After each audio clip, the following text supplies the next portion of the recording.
fast, sitting here praying that this night's gonna last. You got it all on tap, I'm loving your vibe, always have your back. We like all the same tracks, listen all night in the sheets all black. Salam sejahtera Malaysia, selamat datang ke channel Fels Lifestyle. Info padu, info hangat disediakan di dalam channel ini. Tuan-tuan dan puan, baru-baru ini kita dikejutkan dengan kenyataan Tun Dr. Mahathir yang menyentuh mengenai kaum India. Di dalam artikel dari Malaysia Kini, Parti India Mesra PN mahu Dr. Mahathir disiasat bawa Akta Hasutan 3R. Timbalan Presiden Parti Rakyat India Malaysia MIPP S. Subramaniam menggesa bekas Perdana Menteri Dr. Mahathir Mohamad disiasat di bawah Akta Hasutan dan kenyataan berunsur 3R institusi raja, agama dan kaum berhubung dakwaannya bahawa masyarakat India tidak setia kepada negara ini. Subramaniam berkata, tindakan Mahathir itu membelakangi perlembagaan persekutuan yang dipersetujui sewaktu kemerdekaan negara dan sengaja mengapikan sentimen perkauman. Kita semua tahu Dr. Mahathir sering membuat kenyataan kontroversi untuk mengalihkan perhatian rakyat daripada isu-isu semasa negara. Tetapi wawancara bersama Tanti TV dari negara India merupakan sesuatu yang sungguh memalukan sistem demokrasi negara kita. Adakah dengan ini Tun Dr. Mahathir Mohamad berisiko untuk disiasat di bawah Akta Hasutan 3R dan sekiranya didapati bersalah, adakah Tun Dr. Mahathir bakal ditangkap ataupun ditahan? Umum juga mengetahui Tun Dr. Mahathir bukanlah ahli parlimen, tidak mempunyai kuasa sebagai ahli parlimen dan telah kalah teruk pada PRU15. Boleh dikatakan keadaan politik Tun Dr. Mahathir adalah kritikal pada ketika ini. Di dalam artikel ini lagi, kenyataan Mahathir Mohamad yang mengatakan masyarakat China dan India di negara kita tidak patriotik sama sekali tidak tepat.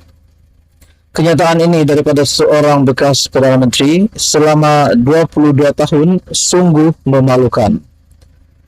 Dr. Mahathir Mohamad perlu disiasat di bawah Akta Hasutan dan 3R, katanya dalam kenyataan.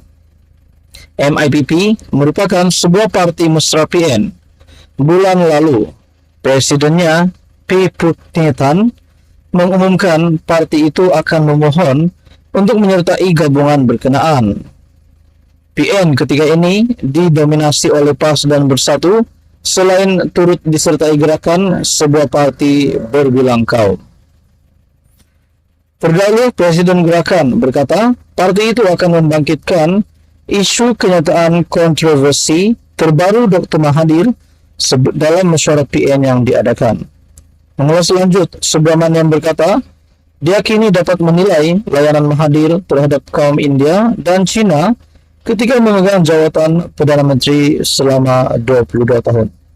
Apakah akan berlaku selepas ini, kita nantikan saja.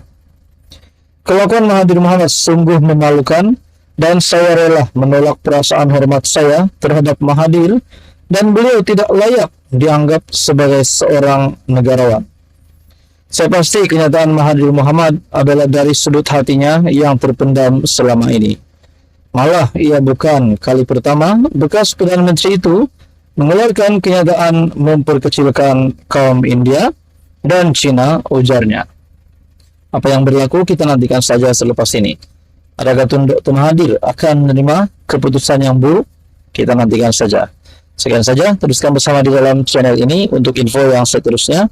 Mohon bantu channel ini dengan menekan butang like, share dan juga subscribe. Halo semua, apa kabar semua penonton yang menonton video ini? Tuan-tuan dan puan, selamat datang ke channel Fels Lifestyle. Terdapat satu lagi isu menarik yang saya nak kongsikan kepada Anda semua yang menonton video ini. Saudara-saudara, rupanya setelah disahkan bahwa banyak penafian berkaitan dengan langkah Dubai, langkah untuk menjatuhkan kerajaan perpaduan pimpinan Datuk Seri Anwar Ibrahim. Rupanya, selain langkah Dubai, masih ada terdengar gerakan-gerakan lain yang coba untuk menjatuhkan kerajaan perpaduan. Dan disebut di dalam satu perkongsian daripada Syabuddin Husin ataupun Syabuddin.com yang menyatakan dua pilihan tersedia jika ada MP UMNO masih gairah hendak jatuhkan kerajaan. Terdapat dua pilihan yang dikongsikan di dalam blog ataupun artikel dari Syabuddin Husin. Walaupun telah disahkan tiada apa-apa gerakan maupun pertemuan di Dubai untuk menjatuhkan kerajaan sebagaimana dikecoh-kecohkan, sekaligus menolak dakwaan yang dibuat JCOM. Tapi nampaknya usaha untuk menyingkirkan Anwar daripada kerusi Perdana Menteri tidak pernah terhenti. Dikabarkan masih ada bermacam gerakan lain sedang akan muncul yang diusahakan untuk menukar kerajaan. Di waktu yang sama, usaha mengumpul SD atau akuan bersumpah menjadi percakapan yang makin luas. Kononnya, ia telah diusahakan sejak akhir tahun lalu. Dikatakan usaha tersebut tiada kaitan dengan langkah Dubai yang semata-mata khayalan. Dipercayai kerana berterusannya perkabaran, itulah yang membuatkan Anwar sendiri terpaksa bersuara agar mereka yang ingin menjatuhkannya melakukan perkara itu melalui usul undi tidak percaya di parlimen. Katanya sudah setahun beliau menunggu blok pembangkang melakukannya, tetapi mereka tiada keberanian. Seperti yang dinyatakan Datuk Seri Anwar Ibrahim di dalam artikel yang berlainan, juga berkata bahawa pembangkang tiada kekuatan untuk menukar kerajaan hari ini.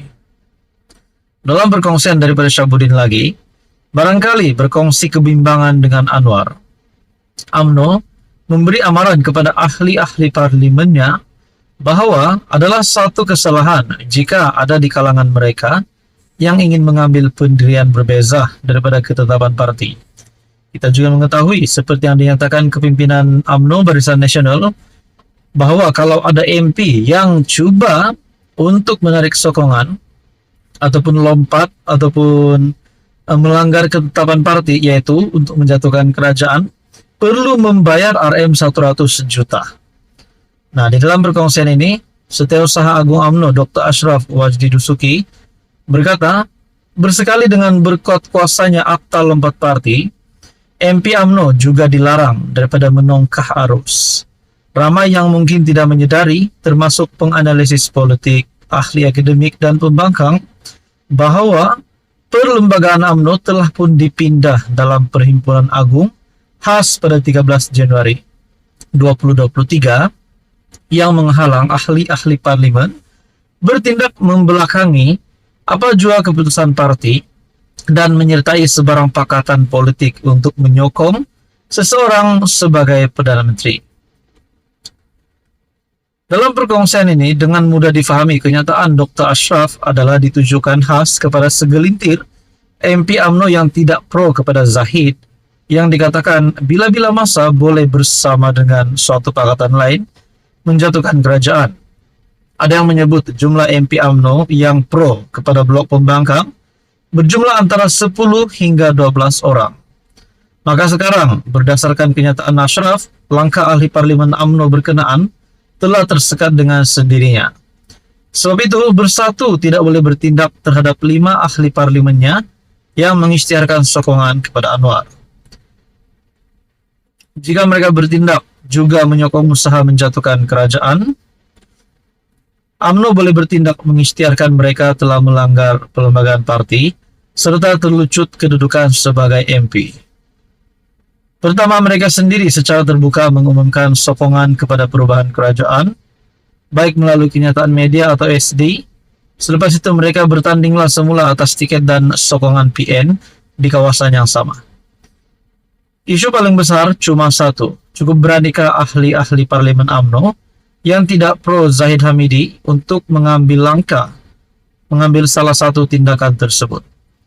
Jadi mana satu menjadi pilihan bagi MP UMNO yang coba membelakangi peraturan parti, yaitu menyertai pakatan untuk menjatuhkan kerajaan hari ini. Saudara-saudara, tuan-tuan dan puan, apa komen Anda? Sekian saja, teruskan bersama di dalam channel ini untuk info yang seterusnya. Mohon bantu channel ini dengan menekan butang like, share, dan juga subscribe.